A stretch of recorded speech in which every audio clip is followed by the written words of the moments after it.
নমস্কার, স্থানীয় সংবাদের তরফ থেকে আমি মৌমিতা দা এই মুহূর্তে লাইভে আছি।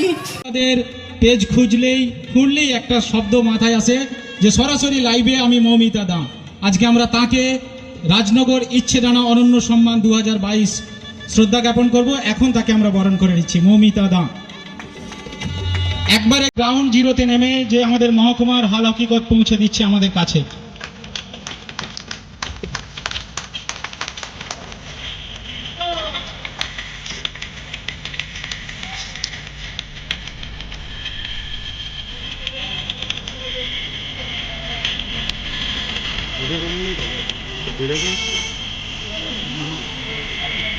বলছেন আমাদের একটা অনুষ্ঠানে উপস্থিত হতে পেরে আমি নিজেকে ধন্য মনে করছি।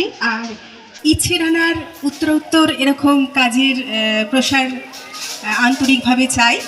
আর সত্যি খুব ভালো লাগছে, এরকম মায়েদের নিয়ে ঠাকুর দেখতে যাচ্ছে, খুব ভালো লাগছে। ওনাদের কাছ থেকে যে প্রস্তাবটা এসছে, আমি যেটা স্থানীয় সংবাদে প্রথমেই বলে থাকি সেটা একবার বলতে, তো আমি সেটাই বলছি। নমস্কার, স্থানীয় সংবাদের তরফ থেকে আমি মৌমিতা দা এই মুহূর্তে লাইভে আছি।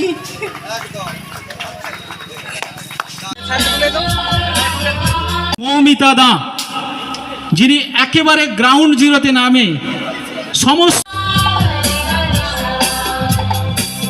মৌমিতা দায়ের জন্য। টিম স্থানীয় সংবাদ ঘাটালবাসীর যেমন ভরসা, আবার কতিপয় সুযোগ সন্ধানীর গলার কাঁটা। আসলে এরা এই টিম স্থানীয় সংবাদই ঘাটালের মানুষের দুর্দশা সমস্যায় বারে বারে নিজের স্বার্থের কথা না ভেবে আড় হয়ে পড়েছে। সে বন্যাই হোক কিংবা দুস্থদের সমস্যা, প্রশাসনের চোখে আঙুল দিয়ে দেখিয়ে দেওয়া থেকে প্রশাসনের ভালো কাজের প্রশংসা। অনেকে ভ্রু কুঁচকে বলে এরা কি পায়? এরা বলে মানুষের জন্য কিছু করার আবেগ। আজ তিল তিল করে 2012 সেই ছোট্ট 6 জনের টিম 100 ছুঁই ছুঁই। সারা ঘাটালের দুষ্টুদের ত্রাস বলা চলে। এদের একটাই বল, আর তা হলো সততা। এরাই বারে বারে চোখে চোখ রেখে বলে সংবাদ পরিবেশনে আমরা কোনো টাকা নিই না।